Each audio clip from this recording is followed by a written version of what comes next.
په یوه تازه څېړنه کې څرګنده شوې چې یوه عامه باکتریا چې د ډېرو انسانانو په معده کې موندل کیږي او عموما هیڅ نښې نه لري، ښایي یوازې د یوې لسیزې په اوږدو کې د شاوخوا 12 میلیون انسانانو د معدې د سرطان سبب شي.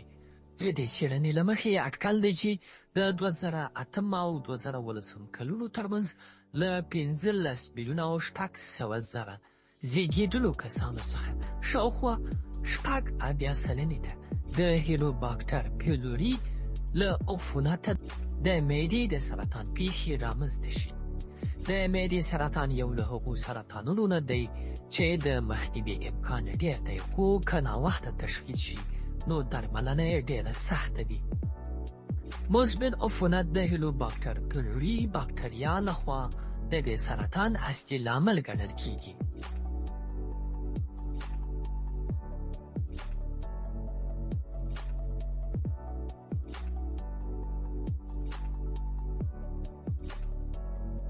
اچ پایلوري هغه ناروغي ده یا باکتریا ده چې د انسان د وجود د معدې په اخره برخه کې مستقر کیږي او د یو انزایم د یورایس په نامه ترشح کوي چې خپل ځان وساتي د تیزابونو څخه، چې بیا دغه انزایم د تیزابونو د اسیدیټي یا د تیزابیت د کموالي سبب ګرځي او بیا په خپل نوبت سره د معدې د جدار د کمزوري کولو او د معدې د زخم دراتلو سبب ګرځي. پروسه یې اوږده ده خو زه یې لنډه وایم.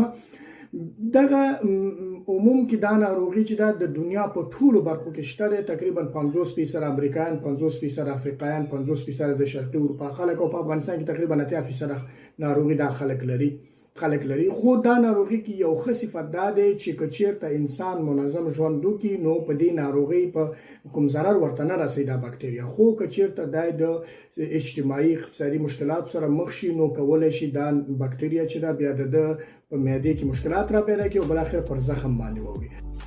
زیاتره کسان په ماشومتوب کې په دې باکتریا اخته کیږي او کلونه یې په بدن کې پراته له کومې نښې پاتې کیږي. عموما دغه ناروغي په ماشومانو کې زیاته وي او بیا په لویانو او غټانو کې چې دا کمه ده.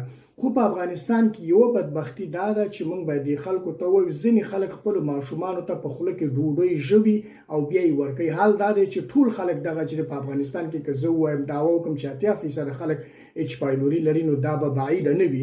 نو دغه ډوډۍ ژول چې دی د دې په انسان په لعابو یا لاړو کې چې کله کېدلی شي دغه باکتریا وي نو موږ یې ماشوم ته انتقالوو، ځکه موږ وایو چې دا باکتریا چې د چټلو اوبو او چټلو خوړو او د چټلو ارتباطاتو چې د انسان لاس او دا په چټلو شیانو باندې اخته وي هغې نه انتقالیږي.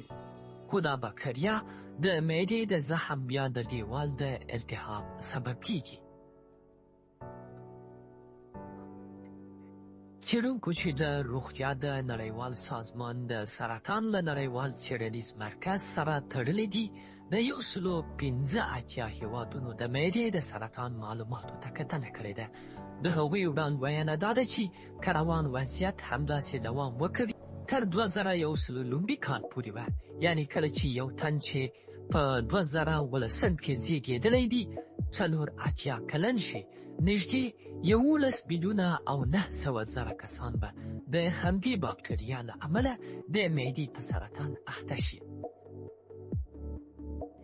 درملنه چې دا عموم کې د معدې د تیزابو د کموالي چې په طبابت کې ورته پروتین پمپ انهیبیټر وای او همدارس 2 انټي بیوټیک ورکول کیږي وروسته له یو لړ معایناتو نه.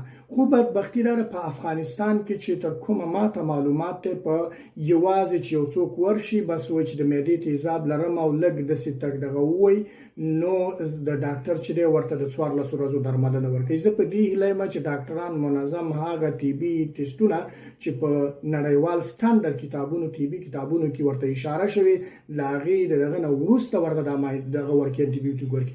همدا علت چې په افغانستان کې چې دی اوس اچ پایلوري تقریبا د مقاومت کېدلو خواته تللی دا ځکه انټي بیوټیک په تاثیر نه کوي. نو زما هیله هم دا د ټول ډاکټر صاحبانو چې په دې برخه کې کافي توجه او پاملرنه وکړي.